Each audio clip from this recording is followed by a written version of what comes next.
ನಮಸ್ಕಾರ. ಏರು ಇಲ್ಲಿ ಮಂದಾಕಿನಿ ಅಂದ್ರೆ ಮಾಮೇ ಏರೋ ಬೈದರು ಏರು. ನಾನು ಬೆಂಗಳೂರಿಂದ ಬಂದಿದ್ದೀನಿ. Hi. Hi, how you? Fine. ನಾನು ಈ ಮಗುನ ಸೆಂಟ್ ಜೋಸೆಫ್ ಬೋರ್ಡಿಂಗ್ ಸ್ಕೂಲ್ ನೋಡಿದ್ದೀನಿ. ಅಲ್ಲಿ ಫಾದರ್ ಅಡ್ರೆಸ್ ಕೊಟ್ಟು ಮಗು ಹೇಗಿದೆ ಅಂತ ನೋಡ್ಕೊಂಬ ಅಂತ ಹೇಳಿದ್ರು.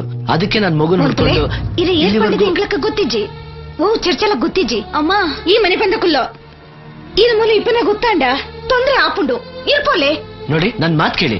ದೈದಿದು ಪೋಲೆ ಅದು ಹಾಗಲ್ಲ. ನೋಡಿ ಅಮ್ಮ ನನ್ ಮಾತ್ ಕೇಳಿ. ದೈದಿದು ಪೋಲೆ ಪ್ಲೀಸ್ ಪೋಲೆ ನಂಗೆ ತೊಂದ್ರೆ ಆಪುಂಡು ಪ್ಲೀಸ್ ಪೋಲೆ ಪ್ಲೀಸ್ ನನ್ ಮಾತ್ ಕೇಳಿ. ನೋಡಿ ಪ್ಲೀಸ್ ನನ್ ಮಾತ್ ಕೇಳಿ. ಆ ಮಗು ನಂಗೆ ಚೆನ್ನಾಗಿ ಗೊತ್ತು. ಪ್ಲೀಸ್ ಪೋಲೆ ಈ ಉಲಾಯ್ ಬಲ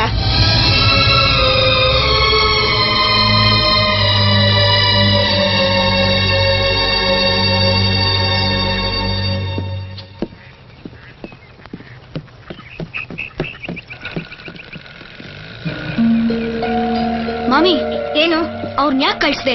ನಾವ್ ಹತ್ರ ಸ್ವಲ್ಪ ಮಾತಾಡ್ಬೇಕಿತ್ತು. ಮುಚ್ಚೆ ಬಾಯ್, ನಿನ್ ಇಷ್ಟ ಬಂದಂಗ ಆಡಿ ಆಡಿ ಈಗ ಮಾಡ್ಕೊಂಡಿರೋದೇ ಸಾಕು. ಸುಮ್ನೆ ನಾ ಹೇಳ್ದಂಗೆ ಕೇಳೋದನ್ ಕಲಿ. ಜೀವನ ಪೂರ್ತಿ ನರ್ಕ ಅನುಭವಿಸಂಗ್ ಮಾಡ್ಕೊಂಡು ಇವ್ರ ಹತ್ರ ಬೇರೆ ಮಾತಾಡ್ತಾಳಂತೆ ಮಾತು. ಬರೋ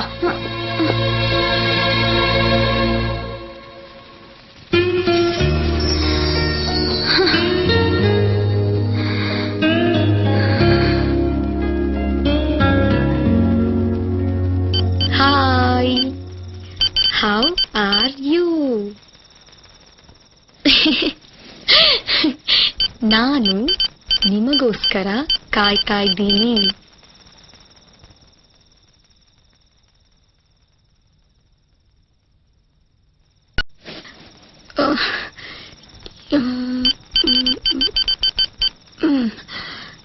The number you have called is switched off.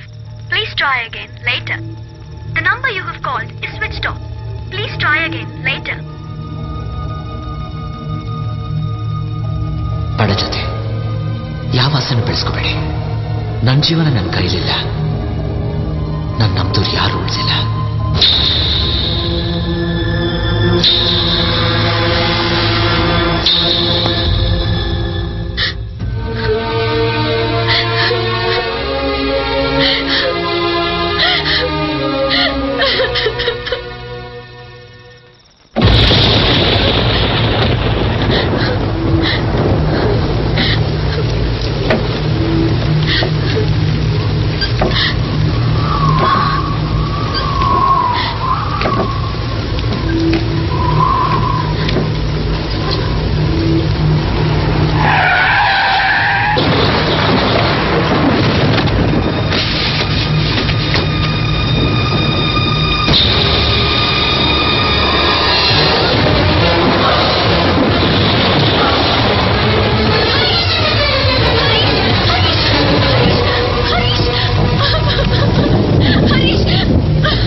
ನಡಿಯ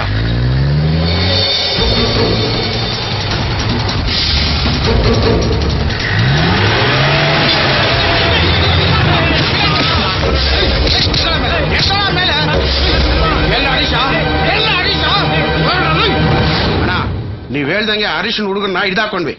ಎಲ್ಲ ಬಾಯ್ ಬಿಟ್ರು ನಾನ್ ಮಾಡ್ಕೊಳ್ರು. ಹರೀಶ ಕಮಿಷನರ್ ಜೊತೆ ಕಿರಿಕ್ ಮಾಡ್ಕೊಂಡು ಕೆಲಸ ಬಿಟ್ಮೇಲೆ ಈ ಊರಲ್ಲೇ ಇಲ್ವಂತೆ. ಈಗ ಅವನು ಮಂಗಳೂರಲ್ಲಿ ಹೋಗಿ ಸೆಟ್ಲ್ ಆಗ್ಬಿಟ್ಟವನಂತೆ. ಅಣ್ಣ ಅವ್ನು ಸಖತ್ ಡೇಂಜರ್ ಪಾರ್ಟಿ. ಎಲ್ಲೇ ಇದ್ರು ಸೈಲೆಂಟ್ ಟಚ್ ಸ್ಕೀಮ್ಗಳಾಗ್ತಾ ಇರ್ತಾನೆ. ನಾವು ಹುಷಾರಾಗಿರ್ಬೇಕು.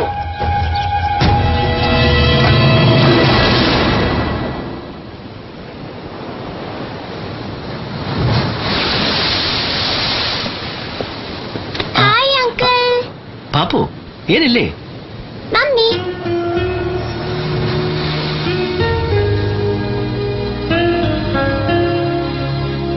ನೀವು ಮಂದಾಕಿನಿ ತಾನೆ? ಮಂದಾಕಿನಿ ಆಗಿದ್ದೆ, ಈಗ ಝೀನತ್ ಖಾನ್ ಆಗಿದ್ದೀನಿ. ನಿಜ ಹೇಳಿ, ಈ ಮಗು ಬ್ಯಾಂಗ್ಳೂರ್ ಬೋರ್ಡಿಂಗ್ ಸ್ಕೂಲಲ್ಲಿ ಇತ್ತು ತಾನೆ? ಹೌದು. ನನ್ ಮಗ ಹೀಗೆ ಇದ್ದಿದ್ದಕ್ಕೇನೋ ಈ ಮಗುನ ಮರೆಯಕ್ಕಾಗ್ತಿಲ್ಲ. ಅದಕ್ಕೆ ಫಾದರ್ ಹತ್ರ ಅಡ್ರೆಸ್ ತಗೊಂಡು ಮಗು ನೋಡೋಣ ಅಂತ ಇಲ್ಲಿವರೆಗೂ ಬಂದೆ. ಸುಳ್ಳು ಹೇಳ್ಬೇಡಿ ಸರ್, ಪ್ಲೀಸ್. ಅರೆ, ಇದು ಸುಳ್ಳೇನ್ ಬಂತು? ಸರ್, ನಾನು ಸಿಕ್ಕಾಪಟ್ಟೆ ಸಿನಿಮಾಗಳೆಲ್ಲ ಆಕ್ಟ್ ಮಾಡ್ಬಿಟ್ಟಿದ್ದೀನಿ. ನೀವಿಲ್ಲಿ ಯಾಕೆ ಬಂದಿದ್ದೀರಾ ಅಂತ ನಂಗೆ ತುಂಬಾ ಚೆನ್ನಾಗಿ ಗೊತ್ತು. ನೀವು ಇನ್ವೆಸ್ಟಿಗೇಷನ್ ಶುರು ಮಾಡಿ. ಸಾರಿ, ನಾ ಅಧಿಕಾರನೆಲ್ಲ ಕಳ್ಕೊಂಡಿದ್ದೀನಿ. ನೀವ್ ಕೇಳ್ದೆ ಹೋದ್ರು ನಾನು ನಿಮ್ಮ ಹತ್ರ ಕೆಲವು ವಿಷಯಗಳನ್ನ ಹೇಳಲೇಬೇಕು. ಊದ್ಬತ್ತಿ ಹೊಸೋಳ್ ಮಗಳ್ ಸರ್ ನಾನು. Just because of this beauty ಇಡೀ ಸೌತ್ ಇಂಡಿಯನ್ ಫಿಲ್ಮ್ ಇಂಡಸ್ಟ್ರಿನೇ ಈ ಬೆರಳಲ್ಲಿ ತಿರುಗಿಸ್ತೆ. ರೋಡಲ್ಲಿ ಭಿಕ್ಷೆ ಬೇಡೋನಿಂದ ಹಿಡಿದು ಮಲ್ಟಿ ಮಿಲಿಯನೇರ್ಗಳವರೆಗೂ ಲಕ್ಷಾಂತರ ಜನ ನಂಗೆ ಆಸೆ ಬಿದ್ರು. ಒಂದ್ ಕಡೆ ದುಡ್ಡು, ಇನ್ನೊಂದ್ ಕಡೆ ಕೀರ್ತಿ, ಇವನ್ನೆಲ್ಲ ಹೆಂಗ್ ಉಳ್ಸ್ಕೊಬೇಕು ಅಂತ ಗೊತ್ತಾಗದೆ ಕನ್ಫ್ಯೂಸ್ ಆಗಿದ್ದೆ. ಆ ಟೈಮ್ನಲ್ಲಿ ಆ ಶಬೀರ್ ಖಾನ್ ಕಣ್ಣು ನನ್ ಮೇಲ್ ಬಿತ್ತು ಸರ್. ಅವನನ್ನ ಲಿಟ್ರಲಿ ಲಾಕ್ ಮಾಡ್ಬಿಟ್ಟ. ಸಾಯ್ದೇ ಇರ್ಲಿ ಅಂತ ಈ ಮಗುನ್ ಬೇರೆ ಕೊಟ್ಟ. ನಾನಿಲ್ಲಿ ಸಾಯೋಕ್ಕೂ ಆಗದೆ ಬದುಕೋಕ್ಕೂ ಆಗದೆ ಒದ್ದಾಡ್ತಾ ಇದ್ದೀನಿ ಸರ್.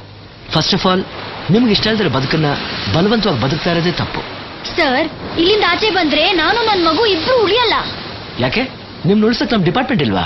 ನೀವ್ ನನ್ ಗಂಡನಿಂದ ಉಳಿಸ್ಬೋದು, ಆದ್ರೆ ಈ ಸೊಸೈಟಿಯಿಂದ ಉಳಿಸ್ತೀರಾ? ಈ ಮೀಡಿಯಾದವ್ರು ಕೊಡೋ ಟಾರ್ಚರ್ ಇಂದ ಉಳಿಸ್ತೀರಾ? ಇವಳಿಂತೋನ್ ಹೆಂಡತಿ, ಇವನಿಂತೋನ್ ಮಗ ಅಂತ ಜೀವನ ಪೂರ್ತಿ ಚುಚ್ಚಿ ಚುಚ್ಚಿ ನಮ್ಮನ್ನ ಕಿತ್ತು ತಿನ್ಬಿಡ್ತಾರೆ. ಇದ್ ನಾನೊಬ್ಬಳ್ ಗೋಳಲ್ಲ ಬಿಡಿ ಸರ್. ನನ್ನಂತ ಎಷ್ಟೋ ಜನ ಹೀರೋಯಿನ್ಸು, ಮಾಡೆಲ್ಸು ಇವತ್ ಅಂಡರ್ವರ್ಲ್ಡ್ ಡಾನ್ಗಳಿಗೆ ಕೀಪ್ಗಳಾಗಿ ಬದುಕ್ತಾ ಇದಾರೆ. ಆ ಡಾನ್ಗಳು ಮಾಡೋ ಮೊದಲನೇ ಕೆಲ್ಸಾನೇ ನಮಗೂ ಪ್ರಪಂಚಕ್ಕೂ ಮಧ್ಯೆ ಸಂಬಂಧ ಕಡ್ದು ಹಾಕೋದು. ಆಮೇಲೆ ಜೀವನ ಪೂರ್ತಿ ನಾವ್ ಈ ತರ ಕತ್ಲೇಲೇ ಸಾಯ್ಬೇಕಾಗತ್ತೆ. ಎಷ್ಟ್ ದಿವಸ ಅಂತ ಹೀಗೆ ಕತ್ತಿ ಮೇಲೆ ನಡ್ಕೊಂಡು ಬರ್ತೀರಾ? ಗೊತ್ತಿಲ್ಲ ಸರ್. ಒಂದಲ್ಲ ಒಂದಿನ ನನ್ ಗಂಡನು ಒಳ್ಳೆಯವನಾಗ್ತಾನೆ ಅನ್ನೋ ನಂಬಿಕೆ ಮೇಲೆ ಬದುಕ್ತಾ ಇದ್ದೀನಿ. ಆದ್ರೆ ನಿಮ್ಮನ್ನ ನೋಡಿದ್ಮೇಲೆ ಆ ನಂಬಿಕೆ ನಾಶ ಆಗ್ತಾ ಇದೆ.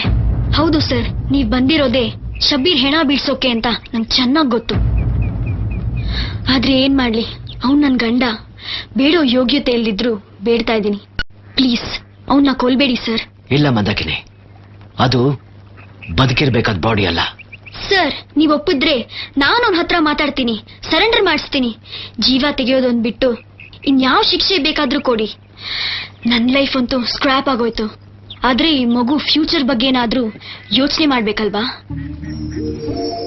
ಈಗ ನನ್ ಮಗುವಿನ ಭವಿಷ್ಯ ನಿಮ್ ಕೈಲಿದೆ ಸರ್. ಅಮೀರ್, ಅಂಕಲ್ ಬುಲಾ ರहे जा.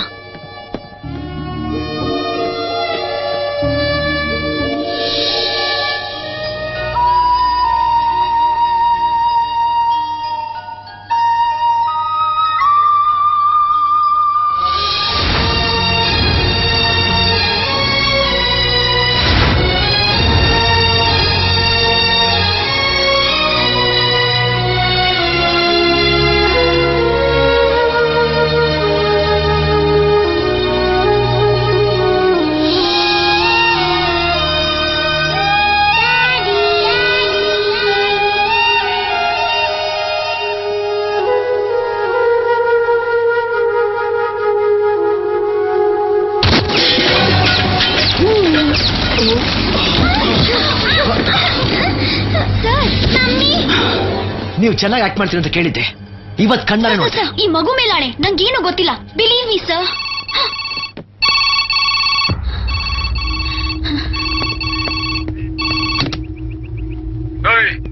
ಫೋನ್ ಅವನ್ಗೆ ಕೊಡೆ ಫೋನ್ ಅವನ್ಗೆ.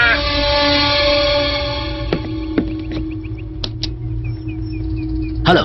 ಕ್ಯಾ ಬಲ್ವಾನ್, ನೋಡ್ದಾ